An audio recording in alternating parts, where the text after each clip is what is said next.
श्री कृष्ण कहते हैं, कारागृह में जन्मे कृष्ण। पैदा होते ही रात में यमुना पार कर गोकुल ले जाया गया। तीसरे दिन पुतना मारने आ गई। यहाँ से शुरू हुआ संघर्ष देह त्यागने से पहले द्वारिका डुबोने तक रहा। कृष्ण का जीवन कहता है, आप कोई भी हो, संसार में आए हैं तो संघर्ष हमेशा रहेगा। मानव जीवन में आकर परमात्मा भी सांसारिक चुनौतियों से बच नहीं सकता। कृष्ण ने कभी किसी बात की शिकायत नहीं की, हर परिस्थिति को जिया और जीता। कृष्ण कहते हैं, परिस्थितियों से भागो मत, उसके सामने डटकर खड़े हो जाओ, क्योंकि कर्म करना ही मानव जीवन का पहला कर्तव्य है। हम कर्मों से ही परेशानियों से जीत सकते हैं। कृष्ण का बचपन माखन मिश्री खाते हुए गुजरा। आज भी भोग लगाते हैं हम, लेकिन ये संकेत कुछ और है। आहार अच्छा हो, शुद्ध हो, बल देने वाला हो। बचपन में शरीर को अच्छा आहार मिलेगा तो ही इंसान युवा होकर वीर बनेगा।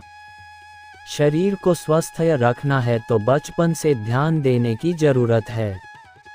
ये पेरेंटिंग के दौर से गुजर रहे युवाओं के लिए बड़ा मैसेज है। अपने बच्चों को ऐसा खाना दें जो उनको बल दे। सिर्फ स्वाद के लिए ही ना खिलाएं, तभी वे बड़े होकर स्वयं को और समाज को सही दिशा में ले जा पाएंगे। कृष्ण ने अपनी शिक्षा मध्य प्रदेश के उज्जैन में सांदीपनी ऋषि के आश्रम में रहकर पूरी की थी। कहा जाता है 64 दिन में उन्होंने 64 कलाओं का ज्ञान हासिल कर लिया था। वैदिक ज्ञान के अलावा उन्होंने कलाएं सीखीं। शिक्षा ऐसी ही होनी चाहिए जो हमारे व्यक्तित्व का रचनात्मक विकास करे। संगीत, नृत्य, युद्ध सहित 64 कलाओं कृष्ण के व्यक्तित्व का हिस्सा हैं। बच्चों में कोरा ज्ञान ना भरें, उनकी रचनात्मकता को नए आयाम मिले, ऐसी शिक्षा व्यवस्था हो। कृष्ण ने जीवन भर कभी उन लोगों का साथ नहीं छोड़ा जिनको मन से अपना माना।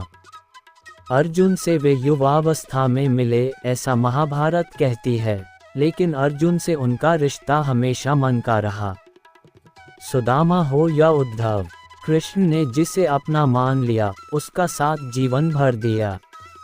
रिश्तों के लिए कृष्ण ने कई लड़ाइयाँ लड़ी और रिश्तों से ही कई लड़ाइयाँ जीती।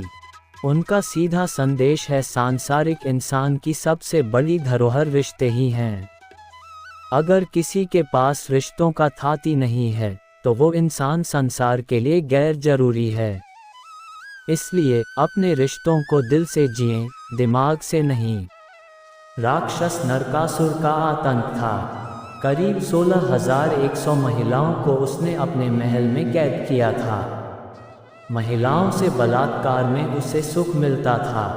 कृष्ण ने उसे मारा, सभी महिलाओं को मुक्त कराया, लेकिन सामाजिक कुरीतियां तब भी थीं। उन महिलाओं को अपनाने वाला कोई नहीं था। खुद उनके घरवालों ने उन्हें दूषित मानकर त्याग दिया।